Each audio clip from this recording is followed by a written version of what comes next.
Makineler bir gün düşünebilir mi? Bu soru ben ve siz izleyiciler dahil insanlığın zihnini yüzyıllardır meşgul ediyor. Mitolojiden bilime, edebiyattan teknolojiye kadar kendi zekamızı aşan bir varlık yaratma fikri hep aklımızın bir yerlerindeydi. Bugün hepimiz yapay zeka ile artık günlük hayatlarımızda daha haşır neşir bir şekilde yaşıyoruz. Şahsen ben Sovyetler Birliği'nin çöktüğü 1991 yılından itibaren arada geçen 30 yılı aşkın süreyi gözlemleme sahibi olduğum için bu süreçteki teknolojik gelişimi şöyle bir düşündüğümde ve gözümün önüne getirdiğimde vay be diyorum. Yapay zeka telefonlarımızda, sosyal medyada, otomobillerde, hastanelerde ve daha birçok şeyde varlığını günden güne daha çok gösteriyor. Ama bu noktaya gelmemiz bir anda olmadı. Binlerce yıl süren hayaller, yüzlerce yıl süren matematiksel keşifler ve onlarca yıl süren bilimsel mücadeleler sayesinde oldu. Şimdi gelin birlikte bugünlerde iyice yüz göz olmaya başladığımız yapay zekanın antik zamanlardan geleceğe uzanan bu yolculuğunu adım adım inceleyelim.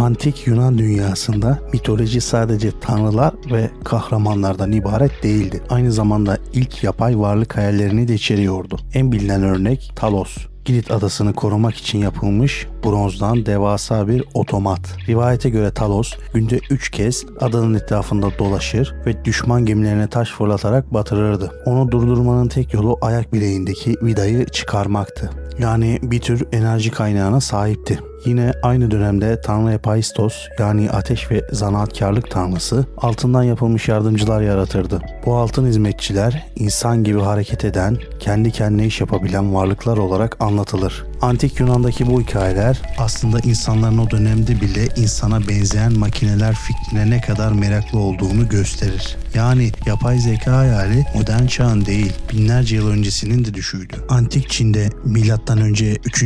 yüzyılda yaşamış filozof Mozi'nin öğrencilerinden biri insan şeklinde kuklalar yapan bir zanaatkar olarak anlatılır. Bu kuklalar sadece görsellik için değil, aynı zamanda mekanik hareketler için tasarlanmıştı. 9. yüzyılda Abbasi dönemi Bağdat'ında yaşayan Banu Musa kardeşler suyla çalışan karmaşık düzenekler geliştirdiler. Kitap El-Hiyal Türkçe anlamıyla Mekanik Cihazlar Kitabı isimli eserlerinde otomotların planlarını ayrıntılı bir şekilde anlattılar. Burada musluk, şamandıra ve dişli sistemleriyle hareket eden onlarca icat vardı. Banu Musa'nın cihazlarından biri kendiliğinden şarkı çalan bir flüt düzeneğiydi. Bu tarihte bilinen ilk programlanabilir müzik aleti örneklerinden biridir. 12. yüzyılda El Cezeri sahneye çıktı. Onun icatları arasında sadece mühendislik harikaları değil, aynı zamanda insana benzeyen robotlar da vardı. Su ikram eden bir garson otomat, elinde bardak tutar ve belirli aralıklarla su sunardı. Otomatik saatleri ve suyla çalışan müzik makineleri de inanılmaz derecede ileri bir teknolojiydi. El Cezeri'nin 1206'da yazdığı Kitab el-Hiyal, Rönesans döneminde Avrupa'ya ulaştı ve Leonardo da Vinci'nin mekanik tasarımlarına bile ilham verdiği söylenir. Bugün El Cezeri, robot biliminin babası olarak anılıyor. Orta Çağ Avrupa'sında simyacılar sadece altını aramakla uğraşmadı. Yapay hayat üretmenin yollarını da düşündüler. En ilginç fikirlerden biri Homunculus. Bu laboratuvar ortamında küçük bir insan yaratma hayaliydi. Simyacı Paracelsus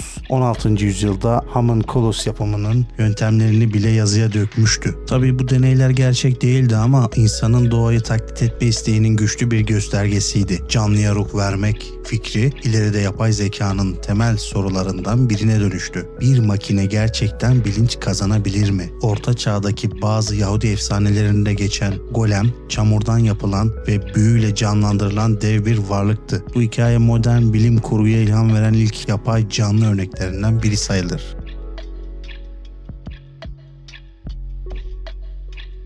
17. yüzyılın en büyük filozoflarından olan René Descartes, insan bedenini ve zihnini açıklarken mekanik bir sistem benzetmesi yaptı. Ona göre kalp bir pompa, kaslar ipler, sinirlerde kablolar gibiydi. Bu düşünce insanın biyolojik işleyişinin bir makine gibi tasvir edilmesi anlamına geliyordu. Descartes ayrıca insan zihninin mantık kurallarıyla işlediğini savundu. Bu yaklaşım ileride bilgisayarların ve yapay zekanın mantık temelli modellerine ilham kaynağı oldu. Descartes'in döneminde otomatlar çok popülerdi. Saraylarda kendi kendine hareket eden müzik kutuları, şarkı söyleyen kuşlar vardı. Descartes bu makineleri görerek insan bedeninin de böyle çalışabileceğini düşünmüştü. Blaise Pascal henüz 19 yaşındayken babasının muhasebe işlerini kolaylaştırmak için Pascaline adını verdiği mekanik hesap makinesini icat etti. Bu cihaz toplama ve çıkarma yapabiliyordu. Basit görünse de bu bilgisayar tarihinin ilk gerçek örneklerinden biri sayılır. Pascal'ın icadı insana özgü hesaplama görevlerinin makineler tarafından devralınabileceğini gösteren en önemli adımlardan biriydi. Pascaline bugünkü cep hesap makinelerinin atasıdır. Ancak o dönem çok pahalı olduğu için yaygınlaşmadı. Yine de Pascal mekanik zeka fikrini pratiğe döken ilk mucitlerden biri oldu. Gottfried Wilhelm Leibniz yalnızca büyük bir filozof değil, aynı zamanda matematikte de devrimciydi. İkili sayı sistemini yani 0 ve 1'i geliştirdi. Bu sistem modern bilgisayarların temelidir. Çünkü bilgisayarlar elektrik sinyallerini açık eşittir 1 ve kapalı eşittir 0 üzerinden işler. Leibniz bir gün makinelerin insan aklının yaptığı her şeyi yapabileceğini söyledi. Bu yapay zeka kavramına dair en eski öngörülerden biri olarak kabul edilir. Charles Babbage,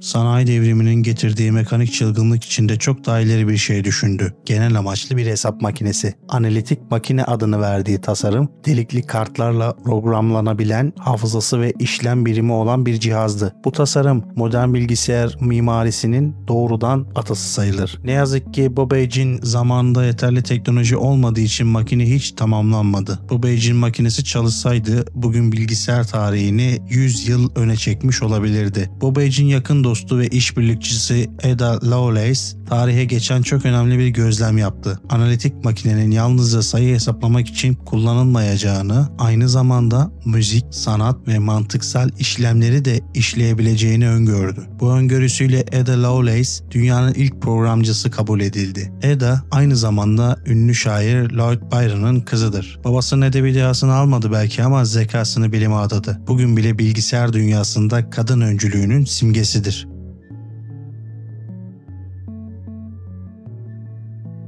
Alan Turing yalnızca bir matematikçi değil, modern bilgisayar biliminin kurucusudur. 1936'da Turing makinesi adını verdiği teorik bir model geliştirdi. Bu model her türlü hesaplamayı yapabilecek evrensel bir makine fikrini ortaya koydu. Yani bugünkü bilgisayarların matematiksel temeli. 1950'de yayımladığı makalesinde insanlığın zihnini sarsacak bir soru sordu. Makineler düşünebilir mi? Aynı makalede ünlü Turing testini önerdi. Bu teste göre bir insan karşısındaki varlığın makine mi, insan mı olduğunu ayırt edemiyorsa o makine zeki sayılabilirdi. Turing 2. Dünya Savaşı sırasında Nazi Almanyası'nın Enigma şifrelerini kırarak milyonlarca insanın hayatını kurtardı. Yapay zekanın babası olarak anılan bu deha aslında insanlık tarihinin akışını değiştiren gizli bir kahramandı. 1943'te Warren McCulloch ve Walter Pitts insan beyninden esinlenen ilk yapay sinir ağı modelini geliştirdiler. Bu model sinir hücrelerinin basit matematiksel işlevlerle taklit edilebileceğini gösterdi. Onların çalışması makineler öğrenebilir mi sorusunun matematiksel temelini attı. İlginçtir ki McCulloch aslında bir nörolog, Pitts ise 12 yaşında üniversiteye kabul edilen bir matematik dahisiydi. Yani yapay zeka başından beri disiplinler arası bir bilim olarak doğdu. Bilgisayarların gelişmesinde bir diğer kritik adım John von Neumann'ın tasarımı oldu. O modern bilgisayarların hala kullandığı mimariyi tanımladı. Bellekte hem veriler hem de talimatlar saklanacaktı. Bu sayede bilgisayarlar yalnızca hesap makinesi olmaktan çıkıp programlanabilir hale geldi. 1948'de Claude Shannon bilgi teorisini yayımladı. Bu teori bilgisayarların bilgi işleme kapasitesini ölçmenin matematiksel yolunu sundu. Ayrıca satranç oynayan makineler üzerine çalışmalar yaptı. Yapay zekanın oyun gibi karmaşık stratejik alanlara uygulanabileceğini gösterdi. Shannon'un ofisinde sürekli satranç oynayan mekanik bir fare bulunuyordu. Bu minik icat bilgisayar oyunlarının ve robot zekanın ilk prototiplerinden biriydi. 1956 yazında Amerika Birleşik Devletleri'nin New Hampshire eyaletinde düzenlenen Dartmouth Konferansı yapay zekanın doğum anı olarak kabul edilir. Bu konferansta bilgisayar biliminin en parlak isimleri bir araya geldi. John McCarthy yapay zeka tarihini ilk kez kullandı. Yapay zekanın babası olarak bilinir. Marvin Minsky sinir ağları ve bilişsel psikoloji üzerine çalıştı. Herbert Simon ve Alan Neville ilk problem çözen programı geliştirdiler. Logic Theorist. Konferansın amacı netti? İnsanın yaptığı her şeyin makineler tarafından da öğrenilip yapılabileceğini göstermek. Dartmouth konferansına katılanlar 10 yıl içinde makinelerin insan zekasına ulaşacağını düşünüyordu. Bugün geriye dönüp bakıldığında bu aşırı iyimserdi ama bu iyimserlik yapay zeka araştırmalarını başlatan kıvılcım oldu.